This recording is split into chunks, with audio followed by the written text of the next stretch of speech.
हमारे सहयोगी मनोहर लाल के घर के बाहर से हमारे साथ जुड़ रहे हैं। पीयूष, 47 का नंबर था अभी और 47 सीटें ही 2014 में आई थी भारतीय जनता पार्टी को हरियाणा में, जहां से मनोहर लाल की किस्मत जगी थी। 2 बार के वो मुख्यमंत्री रहे। हालांकि चुनाव से पहले एंटी इनकम्बेंसी उनके चेहरे पर देखते हुए उनको केंद्र में लाया गया। और देखिए, बात करते करते 49 पर बीजेपी पहुंच गई है। ऐसा होता है तो बड़ी कामयाबी बीजेपी के लिए। वो एक रवायत ही नहीं हरियाणा की तोड़ेंगे, बल्कि एंटी इनकम्बेंसी की जगह प्रो इनकम्बेंसी हो जाएगा। 9 सीटों का फायदा हो जाएगा अगर होता है तो। अभी रुझान है, इंतजार करना होगा नतीजों।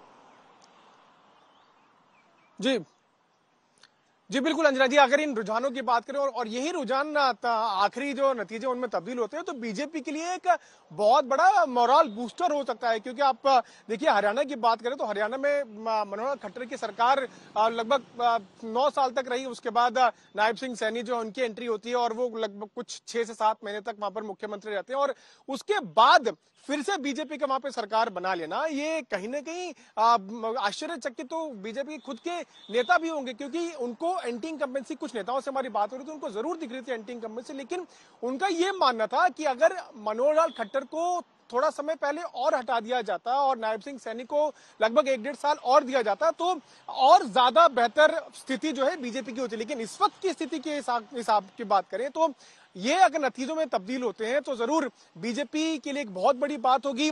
पिछले 1 से 1.5 महीने का वो समय रहा जब हमारी जो बात हुई नेताओं से, उन्होंने हमको ये बताया कि पिछले 1 से 1.5 महीने का समय वो रहा जब बीजेपी ने ग्राउंड रिकवर किया। वो लोगों के घर गए, डोर टू डोर कैंपेनिंग की और नायब सिंह सैनी को ही एक बड़ा चेहरे के तौर पर हरियाणा में पेश किया गया। मनोहर लाल की जो तस्वीरें हैं वो पोस्टर से हटा दी गई थी। कई जगह जो कैंपेनिंग थे उनको रोक दिया गया था।